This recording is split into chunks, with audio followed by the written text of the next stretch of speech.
नमस्कार दोस्तों, आपका फिर से स्वागत है हमारे YouTube चैनल पर। एक दिन डीएन साहिबा का काफिला जैसे एक चौराहे से निकल रहा था, तभी अचानक से डीएन साहिबा की नजर एक वहां पर खड़े हुए ट्रैफिक दरोगा पर पड़ती है। उसके बाद डीएन साहिबा अपनी गाड़ी को रुकवा है और अपने गार्ड को भेजकर उस दरोगा को अपने पास बुलाती हैं। अब दरोगा जैसे ही ये सुनता है कि डीएन साहिबा उसे बुला रही हैं, तो थोड़ा सा घबरा जाता है और सोचने लगता है कि मुझसे ऐसी क्या गलती हो गई जो डीएन साहिबा मुझे बुला रही हैं। इसके बाद वह डरते हुए डीएन साहिबा की गाड़ी के पास पहुंचता है और जैसे ही गाड़ी में बैठी हुई डीएन साहिबा को देखता है तो एकदम से हैरान और बहुचक्का सा रह जाता है। कौन थी वह डीएन साहिबा और किस वजह से डीएन साहिबा ने उस ट्रैफिक दरोगा को अपने पास बुलाया था? पूरी कहानी की सच्चाई जानने के लिए वीडियो को अंत तक जरूर देखें। मध्य प्रदेश के एक डिस्ट्रिक्ट में एक परिवार रहा करता है। परिवार के अंदर माता पिता है, एक उनका लड़का है जिसका नाम नीरज है और नीरज की अभी अभी शादी हुई है। उसकी पत्नी का नाम पूजा है और पूजा घर के अंदर अच्छी तरह से रहा करती है। वह अपने सास ससुर का कहा माना करती और पति की आज्ञा का पालन किया करती। नीरज जो है वह ट्रैफिक पुलिस में दरोगा है और अच्छे से उनका समय व्यतीत हो रहा था। नीरज की शादी को अभी जैसे ही 6 महीने बीतते हैं तो 6 महीने बाद अचानक से उसे पता चलता है कि इस शहर के अंदर एक वैकेंसी निकली है और उस वैकेंसी के लिए अगर मैं अपनी पत्नी का फॉर्म भर देता हूँ तो हो सकता है उसकी भी सरकारी नौकरी लग जाएगी। तो इसके बाद वह अपनी पत्नी के पास आता है और अपनी पत्नी से कहने लगता है कि अपने डॉक्यूमेंट दो और मैं तुम्हारा फॉर्म भर दूंगा, फिर तुम्हारी भी सरकारी नौकरी लग जाएगी और हम दोनों का समय अच्छी तरह से व्यतीत हो जाएगा। अब इस बात को सुनकर जो उसकी पत्नी पूजा होती है वह वहीं पर चुपचाप सी खड़ी रह जाती है। इसके बाद नीरज दोबारा से अपनी पत्नी से कहता है कि तुम्हें सुनाई नहीं दिया, मैंने तुमसे क्या कहा है, तुम अपने डॉक्यूमेंट दो और मैं तुम्हारा एक फॉर्म अप्लाई कर दूंगा और उसके बाद मेरे ख्याल से तुम्हारी भी सरकारी नौकरी लग जाएगी। लेकिन तभी जो पूजा है वो उससे कहने लगती है कि नीरज यह बात आपसे, लेकिन तभी उसकी पत्नी जो पूजा है उसकी आंखों में आंसू आ जाते हैं और रोते हुए वह नीरज से कहने लगती है कि नीरज मुझे माफ कर दो, यह बात मैंने तुमसे छुपाई है। अब इस बात को सुनते ही नीरज एकदम से पूजा की तरफ खड़ा होता है और कहता है कि कौन सी बात छुपाई है, क्या हुआ जो तुम इस तरह से रो रही हो? तो उसके बाद पूजा उसे बताने लगती है कि देखो मैं ज्यादा पढ़ी लिखी नहीं हूँ, मैं 9वीं क्लास पास हूँ और उसके बाद मैंने पढ़ाई लिखाई छोड़ दी थी। उसके बाद जब मेरी और तुम्हारी शादी हुई थी तो मेरे घर वालों ने और तुम्हारे घर वालों ने कह दिया था कि लड़के को कुछ भी मत बताना और इसी तरह से अच्छी तरह से उस घर के अंदर जीवन व्यतीत करना। मैंने कई बार कहा था कि पिताजी आप इस तरह से मेरी शादी मत करो, लेकिन वो लोग नहीं माने और उन लोगों ने तुम्हारे साथ मेरी शादी तय करा दी और अब मैं तुम्हारी पत्नी बनकर तुम्हारे साथ रह रही हूँ। इस बात को सुनते ही जो नीरज होता है वो बहुत ही ज्यादा गर्म हो जाता है और पूजा पर चिल्लाने लगता है। अब जैसे नीरज के जोर से बोलने की आवाजें नीरज के माता पिता सुनते हैं तो वो लोग भी वहां पर आ जाते हैं और वहां पर आकर नीरज को समझाने लगते हैं। कहते हैं कि बेटा लड़की के अंदर संस्कार फूट फूट कर भरे हुए हैं और इसी वजह से हमने तुम्हारी इससे शादी कराई है। अगर कोई पढ़ी लिखी लड़की लेकर आता तो वो बहुत ही बेकार रहती और वो हमारा जरा भी आदर नहीं किया करती। हम तो यही चाहते थे कि तुम्हारा जीवन अच्छी तरह से व्यतीत हो, तो पैसे तो तुम कमा लिया करते हो और घर को संभालने के लिए इस लड़की को सब कुछ आता है, इसी वजह से तुम्हारी इससे शादी करा दी है। इसके बाद जो नीरज होता है उसे और भी ज्यादा गुस्सा आता है और वह अपने माता पिता पर भी चिल्लाने लगता है। कहता है कि कैसी अनपढ़ गवार से मेरी शादी करा दी, तुम लोगों ने जरा भी नहीं सोचा कि मेरी जिंदगी पूरी तरह से बर्बाद हो जाएगी। ऐसा कहकर नीरज नाराज होकर वहां से चला जाता है और पूजा इस बात को सुनकर फूट फूट कर रोने लगती है। तभी जो पूजा के सास ससुर होते हैं वो उसे सहारा देते हैं, कहते हैं कि बेटी चिंता मत करो, यह तो ऐसा ही है, 2-3 दिन तक नाराज रहेगा और उसके बाद फिर से सभी चीजों को एक्सेप्ट करके तुम्हारे साथ अच्छी तरह से रहने लगेगा। लेकिन दोस्तों धीरे धीरे पूजा और नीरज के बीच में विवाद बढ़ने लगता है और अब छोटी छोटी बातों को लेकर जो नीरज होता है वो पूजा से अनपढ़ गवार जाहिल कहकर बोला करता और बात बात पर उसकी बेइज्जती कर दिया करता है। अब तक वो उसके साथ रह रहा था तो अब तक ऐसी कोई भी बात नहीं थी, लेकिन जब से उसे पता चला है कि उसकी पत्नी 9वीं फेल है तो उसके बाद से उसका टॉर्चर कुछ ज्यादा ही बढ़ जाता है। पूजा पहले तो इस बात की शिकायत अपने सास ससुर से करती है, लेकिन उसके बावजूद भी जब नीरज बाज नहीं आता है तो अपने माता पिता के पास फोन कर उनको बता देती है कि इस तरह से मुझसे लड़ाई किया करता है और मेरे साथ बहुत ही ज्यादा जाती हो रही है। उसके माता पिता उसे समझा देते हैं, कहते हैं कि बेटी कोई बात नहीं, अब तो तुम्हें वहीं पर रहना है और तुम आराम से वहीं पर बनी रहो। तो जो पूजा है अपने माता पिता की बात सुनती है और वहीं पर रहने का प्रयास करती है, लेकिन नीरज उसे बिल्कुल भी पसंद नहीं करता था और एक दिन लड़ाई के दौरान वह पूजा पर हाथ उठा देता है। अब जैसे ही पूजा पर उसने हाथ उठाया था तो पूजा ये बात बर्दाश्त नहीं कर पाती है और वहां से रूठकर अपने मायके चली जाती है। मायके में जाकर बैठ गई थी। वह सोच रही थी कि कुछ दिनों बाद मुझे मनाने के लिए वापस आ जाएगा, लेकिन जो नीरज होता है उसे मनाने के लिए नहीं जाता है और वहीं पर अपने घर में आराम से बैठा रहता है। जब उसके माता पिता से बहू को लाने के लिए कहते हैं तो वो मना कर देता है, कहता है कि उसे मैं नहीं लेकर आऊंगा और मैं तो उसे तलाक दूंगा, मुझे ऐसी पत्नी नहीं चाहिए जो अनपढ़ और गंवार हो। अब इस बात को सुनकर माता पिता उसे बहुत समझाने की कोशिश करते हैं, लेकिन वह उसकी एक नहीं सुनता है और कोर्ट में जाकर तलाक का केस दर्ज करा देता है। इसके बाद सम्मन पहुंचते हैं पूजा के पास और पूजा को यह बात पता चलती है तो उसे बड़ा ही गुस्सा आने लगता है अपने पति पर, क्योंकि उसने अपने पति की दिलो जान से सेवा की थी, लेकिन वो अब उसे तलाक देना चाहता है। इसके बाद पूजा भी ठान लेती है कि वह भी अपने पति को तलाक देगी और उस केस को लड़ने लगती है। कुछ दिनों बाद दोनों का तलाक हो जाता है और तलाक होने के बाद नीरज अपने घर रहता है और पूजा अपने घर रहती है। पूजा जब सोचती है कि उसका घर बर्बाद हो गया है और अब वो यहाँ पर पड़ी हुई है, उसके पति से उसका तलाक हो गया है, तो बहुत कुछ उसके दिमाग में ऐसा चलने लगता है जो उसको बर्दाश्त नहीं था, क्योंकि बार बार उसके सामने वो बातें आ जाया करती जब उसका पति उसे अनपढ़ गवार और जाहिल कहकर बुलाया करता और बात बात पर उसे धमकाया करता।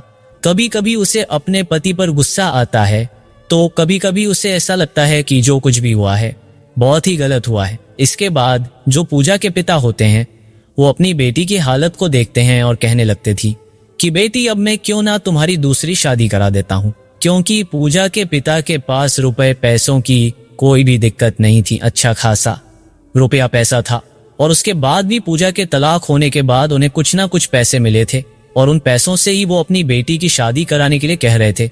लेकिन पूजा अपने पिता से मना कर देती है और कहती है कि पिताजी अगर आप मेरी फिर से शादी करा दोगे तो आगे फिर से कोई ऐसा व्यक्ति मिलेगा जो मुझे अनपढ़ गवार कहकर पुकारेगा, तो मैं शादी बिल्कुल भी नहीं करूंगी और पहले अपने ऊपर लगे इस दाग को मिटाऊं। उसका पिता उससे पूछने लगता है कि बेटी इस दाग को कैसे मिटाओगी, तो वो कहती है कि अब मैं पढ़ाई लिखाई करूंगी और पढ़ाई लिखाई करने के बाद पढ़ी लिखी महिला बनूंगी, उसके बाद देखती हूँ कि कौन मुझे अनपढ़ गवार कहकर पुकारता है। अब इस बात को सुनने के बाद जो पिता होते हैं वो थोड़े से हैरान हो जाते हैं और कहने लगते हैं कि बेटी ये सब कैसे होगा, तूने काफी दिनों पहले पढ़ाई छोड़ दी है और दोबारा से तू उस पढ़ाई को कैसे चालू कर सकती है। तो वो कहती है कि पिताजी चाहे जो भी हो जाए मुझे पढ़ना लिखना है और पढ़ लिख कर अपना नाम रोशन करना है और अपने पति को दिखाना है कि मैं किसी से कम नहीं हूँ। ऐसा कहकर पूजा ने अपने आप से वादा किया था कि जब तक उसकी सरकारी नौकरी नहीं लगेगी तब तक वह पढ़ाई लिखाई को बंद नहीं करेगी। उसका पिता जब अपनी बेटी को देखता है कि वह पढ़ने लिखने के लिए इतनी बेकरार है तो वो कह देता है कि ठीक है बेटी, अगर तुम पढ़ना चाहती हो तो तुम जी खोलकर पढ़ सकती हो और मैं तुम्हारी पढ़ाई में पैसा लगाऊंगा, तुम कैसी भी चिंता मत करो, अपनी पढ़ाई लिखाई को आगे बढ़ाओ। इसके बाद पूजा दोबारा से स्कूली एजुकेशन को कंप्लीट करती है और उसके बाद ग्रेजुएशन और ग्रेजुएशन के बाद आगे सरकारी नौकरी की तैयारी करने लगती है। ग्रेजुएशन के दौरान उसे कलेक्टर की पोस्ट के बारे में पता चल गया था। उसे पता था कि कलेक्टर बनने के बाद सभी सरकारी अधिकारी उसके नीचे काम किया करते हैं और ये एक बहुत बड़ी पोस्ट होती है। तो इसके बाद पूजा भी कलेक्टर बनने के सपने देखने लगती है और उसी के लिए मेहनत करने लगती है। धीरे धीरे पूजा मेहनत करती है और मेहनत करते हुए उसे 2 साल बीत जाते हैं। 2 साल बाद अचानक से पूजा की मेहनत रंग लाती है और वह कलेक्टर बन जाती है। जैसे ही पूजा कलेक्टर बनती है तो उसका पिता इस बात से बड़ा ही खुश होता है, क्योंकि अब तक पूजा के पिता को बहुत सारे ताने सुनने को मिल रहे थे। जब अपनी बेटी को दोबारा से पढ़ा लिखा रहा था तो समाज वाले उससे तरह तरह की बातें किया करते थे, लेकिन आज जब उसकी बेटी कामयाब हो गई है तो सभी लोगों में मिठाइयां बांटता है और सभी को बताता है कि मेरी बेटी आज कलेक्टर बन चुकी है और उसने मेरा सीना फक्र से चौड़ा कर दिया है। इसके बाद पूजा अपनी ट्रेनिंग करती है और ट्रेनिंग करने के बाद एक डिस्ट्रिक्ट में उसकी पोस्टिंग हो जाती है। जिस डिस्ट्रिक्ट के अंदर उसकी पोस्टिंग हुई थी वहां पर रहकर वह अच्छी तरह से अपने कार्यभार को संभालती है और मेहनत और ईमानदारी से काम करती रहती है। तभी एक दिन अचानक से कलेक्टर साहिब को कहीं जाना था तो वह अपनी गाड़ी में बैठती है और बैठने के बाद उस जगह जाने के लिए निकल जाती हैं। रास्ते में एक चौराहा पड़ता है और उस चौराहे पर ट्रैफिक पुलिस भी खड़ी हुई थी। जैसे ही कलेक्टर साहब का काफिला आते हुए वो लोग देखते हैं तो एकदम से ट्रैफिक को साइड करने लगते हैं और कलेक्टर साहब की गाड़ी को निकालने का प्रयास करते हैं। वहीं पर जब कलेक्टर साहिबा उस चौराहे को क्रॉस करती है तो उसी चौराहे पर एक पुलिस वाला उसे दिखाई देता है। जो पुलिस वाला उसे दिखाई दिया था वह और कोई नहीं, वही नीरज था जिसने पूजा को आग दे दिया था। और तलाक के बाद पूजा ने दोबारा से अपनी पढ़ाई लिखाई स्टार्ट कर दी थी। तो पूजा जैसे ही नीरज को देखती है तो एकदम से ड्राइवर को गाड़ी रोकने के लिए कहती है। गाड़ी रोकने के बाद पूजा पहले तो मिरर से देखकर ये कंफर्म करती है कि ये सच में ही नीरज है या मुझे वैसे ही वहम हुआ है। अब गौर से देखने के बाद वह पहचान जाती है कि ये वही नीरज है। तो फिर जो कलेक्टर साहिबा के साथ डनर होता है वह उसे गाड़ी से उतारती है और कहती है कि उस दरोगा को बुलाकर लाओ जो वहां पर खड़ा हुआ है। तो डनर वहां पर जाता है और नीरज से कहता है कि तुम्हें कलेक्टर साहिबा बुला रही हैं। इसके बाद जो नीरज होता है वो अपने दिमाग में बहुत कुछ सोच लगता है। वो सोचता है कि कहीं मुझसे कोई गलती तो नहीं हो गई जो कलेक्टर साहिबा ने स्पेशल मुझे बुलाया है, आखिर क्या कारण होगा। और इसी तरह से डरते हुए वह कलेक्टर साहिबा की गाड़ी तक पहुंच जाता है। वहां पर जाने के बाद जैसे ही वो गाड़ी के अंदर देखता है तो सामने बैठी हुई कलेक्टर साहिबा को देखकर एकदम से हैरान हो जाता है। इधर जो कलेक्टर साहिबा गाड़ी में बैठी हुई थी, जैसे ही वो उसकी तरफ देखती है तो नीरज एकदम से उनको सलूट मारता है और कहता है कि हाँ मैडम बताइए क्या काम है। तो उसके बाद जो पूजा होती है वो कहती है कि आपको कल आकर मेरे ऑफिस पर मिलना है और वहीं पर मुझे तुमसे कुछ बात करनी है। ऐसा कहकर पूजा वहां से चली जाती है और नीरज इस बात को सोच सोच कर हैरान है कि पूजा इतनी बड़ी कलेक्टर कैसे बन गई, आखिर क्या हुआ था। उसके बाद जो नीरज होता है वहीं से उस गांव के अंदर जहां पर पूजा पहले रहा करती थी वहां पर पता कराता है और पता करने के बाद पूजा की पूरी कहानी उसकी आंखों के सामने आ जाती है। उसे पता चलता है कि जब उसका तलाक हो गया था तो उसके बाद उसने दूसरी शादी नहीं की है और उसके बाद उसने पढ़ाई लिखाई को चालू किया और पढ़ लिखकर एक कलेक्टर बनकर दिखाया है। गांव के अंदर सभी लोग उसकी कहानी को जाना पहचाना करते थे तो आसानी से नीरज को इन सभी के बारे में पता चल जाता है। इन सभी बातों को सोचकर नीरज काफी ज्यादा हैरान होता है और इसी हैरानी में दूसरे दिन कलेक्टर साहिबा से मिलने के लिए उनके ऑफिस पर चला जाता है। वहां जाने के बाद वो बाहर वेट करता है। तभी कलेक्टर साहिबा उसे अंदर की तरफ बुलाती हैं। नीरज जैसे ही कैबिन के अंदर जाता है तो उसके पास कुछ शब्द नहीं होते जिन शब्दों से वो उससे माफी मांग सके या फिर ये कह सके कि मुझसे जो कुछ भी हुआ था वो बहुत बड़ी गलती थी। इसके बाद जो पूजा होती है उसकी हालत को देखकर समझ जाती है और उससे बैठने के लिए कह देती है। नीरज वहां पर जाकर सहमा सा बैठ जाता है और बैठने के बाद दोनों में बातें होने लगती हैं। बातों की शुरुआत कलेक्टर साहिबा करती हैं और सबसे पहले नीरज का धन्यवाद करती हैं।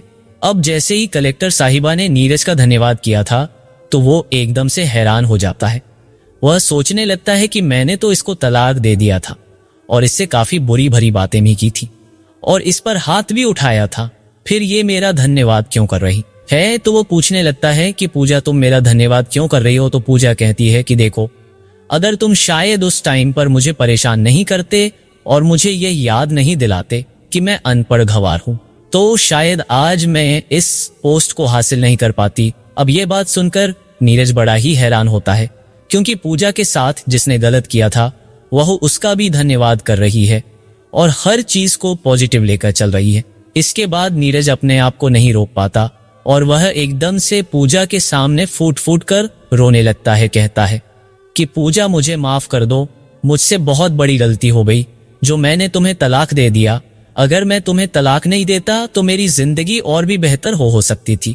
इसके बाद पूजा पूछने लगती है कि वो कैसे। तो वो बताता है कि तुम्हें तलाक देने के बाद मैंने एक पढ़ी लिखी लड़की से शादी करी, लेकिन जैसा माता पिता ने कहा था वो उसी तरह की निकलती है।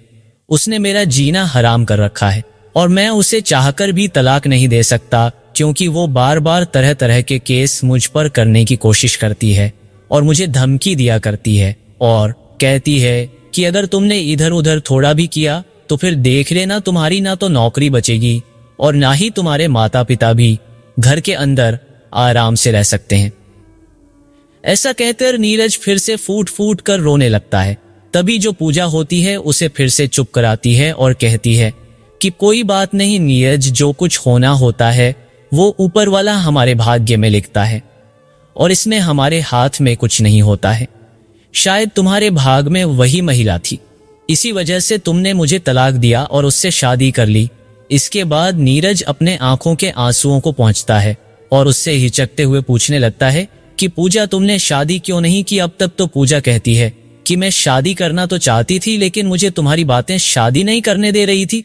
बार बार जो तुम कहा करते थे ना कि अनपढ़ है, गंवार है, तो इसी वजह से मैंने शादी करने से पहले यह फैसला किया कि सबसे पहले मैं पढ़ लिख कर एक सरकारी नौकरी प्राप्त करूंगी और उसके बाद ही शादी के बारे में सोचूंगी। इन बातों को कहकर पूजा कहने लगती है कि खैर छोड़ो इन बातों को, इन बातों में तो काफी ज्यादा समय लग जाएगा, लेकिन जिंदगी में कभी भी अगर तुम्हें मेरी जरूरत हो तो तुम बेहिचक होकर मुझे फोन कर सकते हो, क्योंकि आज जो मैं कलेक्टर बनी हूँ वो तुम्हारी बदौलत है। अगर तुम मुझे ताना नहीं मारते तो मैं कभी भी इस पोस्ट को हासिल नहीं कर पाती और यही कारण था तुम्हें यहाँ पर बुलाने का। तुम भले ही मेरे बारे में कुछ भी सोचते हो, लेकिन मैं तुम्हारे बारे में अच्छा ही सोचती हूँ और तुम्हारी वजह से आज मेरी जिंदगी सफल हो गई है। ऐसा कहकर जो पूजा है नीरज को वहां से जाने के लिए कह देती है और नीरज वहां से मायूस सा होकर निकल आता है। अब शाम के समय में अपने पिता से बात करती है और कहती है कि पिताजी, मुझे नीरज मिला था। तो इसके बाद पिता पूछने लगते हैं कि बेटी क्या कह रहा था। तो वह सारी बातें अपने पिता को बताती है और इन बातों को सुनने के बाद पिता को भी अपनी बेटी पर गर्व महसूस होता है, क्योंकि जिस व्यक्ति ने उसके साथ इतना गलत किया था उसको फिर भी उसकी बेटी ने धन्यवाद किया था। इसके बाद कुछ दिन ऐसे बीतते हैं जो पूजा है वहां पर काम करती रहती है और तभी एक दिन अचानक से पूजा के पिता का फोन उसके पास आता है और वह कहने लगते हैं कि बेटी, तुम्हारे लिए एक रिश्ता आया है और वो लड़का तुमसे शादी करना चाहता है। इसके बाद पूजा मना कर देती है, कहती है कि नहीं पिताजी, मैं किसी से शादी नहीं करना चाहती। लेकिन तभी उसके पिता बताते हैं कि बेटी, लड़का और कोई नहीं, वही नीरज है जिसने तुझे तलाक दिया था।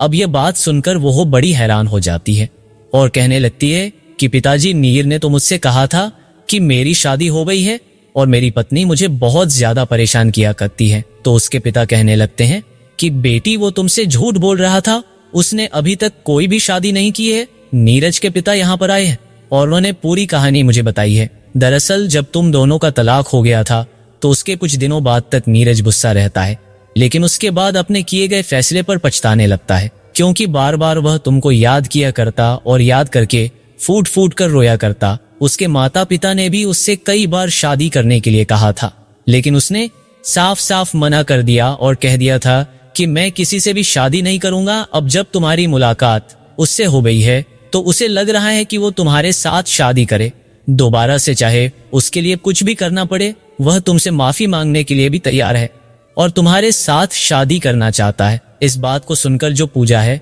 वो थोड़ी देर तक सोच विचार करती है और सोच विचार करने के बाद कह देती है कि ठीक है बाबूजी, आप मेरी उसी से शादी करवा देना और उससे कह दो कि पूजा शादी करने के लिए तैयार है। इसके बाद पूजा और नीरज दोनों की दोबारा से शादी हो जाती है और शादी होने के बाद दोनों एक दूसरे के साथ खुशी खुशी जीवन व्यतीत करने लगते हैं। शादी के बाद नीरज उससे पूछने लगता है कि पूजा, तुमने एक बार में इस शादी के लिए हामी क्यों भर ली? तो पूजा कहती है कि नीरज, शादी जिंदगी में एक बार होती है और एक बार मेरी शादी हो चुकी थी, तो मैंने सोचा जब तुम दोबारा शादी करने के लिए राजी हो तो क्यों ना तुम ही से शादी कर ली जाए और तुम्हारे साथ ही अपने जीवन को व्यतीत किया जाए। वैसे भी मैंने अपनी जिंदगी की शुरुआत तुम्हारे साथ ही की थी। वो अलग बात है कि हम दोनों में थोड़ा सा झगड़ा हो गया और झगड़ा होने के बाद काफी दिनों तक हम दोनों को एक दूसरे से अलग रहना पड़ा। तो दोस्तों, ये थी कहानी एक लड़की की जिसे अनपढ़ कहकर तलाक दे दिया गया, लेकिन बाद में उस लड़की ने अपनी किस्मत अपने हाथों से ही लिख डाली। आप क्या कहना चाहते हो पूजा के बारे में? आप क्या कहना चाहते हैं नीरज के बारे में? आपकी जो भी राय कमेंट सेक्शन में लिख सकते हो, लोगों के साथ शेयर कर सकते हो। वीडियो अगर अच्छी लगी तो वीडियो को लाइक और चैनल को सब्सक्राइब जरूर करें ताकि हमें थोड़ा सा हौसला मिले आप लोगों के लिए ऐसे ही अच्छे अच्छे वीडियो बनाने के लिए। इन कहानियों को सुनाने का उद्देश्य किसी को परेशान करना बिल्कुल भी नहीं है। तो दोस्तों, आज की यह कहानी कैसी लगी कमेंट में जरूर बताएं। धन्यवाद।